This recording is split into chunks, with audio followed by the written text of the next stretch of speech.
میثم بادامچی، نویسنده و پژوهشگر علوم سیاسی از ترکیه همراه ما هستند. وقتتون بخیر جناب بادامچی. آقاخوان در میان نواندیشان دینی ایرانی چه جایگاهی داره؟ با سلام خدمت شما و بینندگان. ببینید، آقاخوان میشه گفتش که خودش یک نواندیش دینی بود.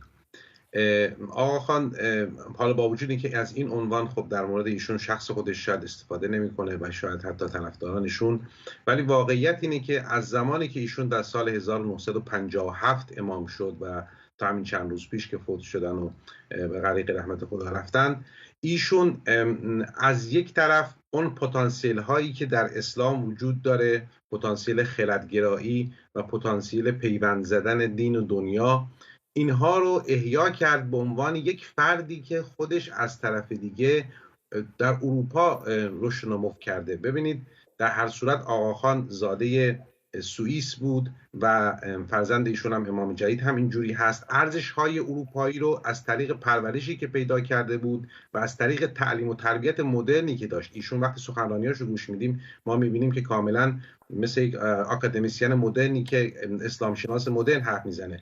این ارزش‌ها رو درونی کرده بود. در این حال همونطور که نواندیشان دینی میگن و فراوان تأکید کردن، در خود اسلام پتانسیل خردگرایی وجود داره و اینها رو ایشون سعی کرد احیا کنه. یکی از مسائل مهمی که ایشون شاید بهش تاکید داشت و جالب توجه کنیم، مسئله خطاپذیری دانش انسان بود که تو سخنرانیاش می‌بینیم وجود داره. تأکید و اهمیتی که ایشون به موسیقی میداد و این جایزه بزرگ موسیقی که سالهای اخیر تأسیس شده آقای شجریان هم گرفت. برخلاف اینها رو مقایسه کنید با رفتار روحانیون سنتی، با رفتار آقای خامنه‌ای و اینها، نه به موسیقی به اون معنا اهمیت میدن، نه خطاپذیری دانش بشری رو خیلی و دانش خود علمای دین رو انقدر بهش ارزشی میدن، مطلق اندیش هستن و به این معنا میشه گفت که یک مسلمان مدرن بود آقاخوان.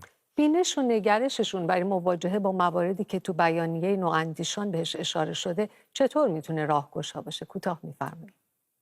ببینید، یک نکته من مایلم اشاره کنم اینه که مسئله غیبت و مسئله نگاه به امامت، تفاوتش در اسلام اسماعیلی و اسلام 12 امامی، اینم نکته خیلی مهمیه که به نظر من باعث میشد که اسلام آقاخوان و اسلام اسماعیلیون الان یک اسلام این دنیایی باشه، به خاطر اینکه امام حی و حاضر هست و امام حی و حاضر همونجوری که تو بخش اول سخنرانم گفتم میتونه یک تفسیر مدرنیستی از اسلام ارائه بده. ولی در اسلام شیعه اثناعشری چون امام غائب هست، میشه یک تفسیر اسطوره‌ای ازش ایجاد بشه و اون ولی فقیه که حالا الان تو ایران جانشین امام معرفی میشه، چون امام خودش نیست که اون تفسیر به روز کنه متناسب با شرایط روز، ولی میشه یک تفسیر آخر از زمانی چطوری که در ایران کنونی وجود داره به امام غائب نسبت داد. ولی گفتم در اسماعیلیه به خاطر اینکه امام زنده هست و آقاخوان چهارم یک نماد واضحش این بود، تفسیر این دنیایی میکنه از اسلام و سازش میده با مدرنیته و فکر میکنم این راهیه که امام بعدی هم به پیش خواهد گرفت، امامی که فرزند ایشون هستن، آقاخوان پنجم. سپاس از شما میثم بادامچی، نویسنده و پژوهشگر علوم سیاسی از ترکیه.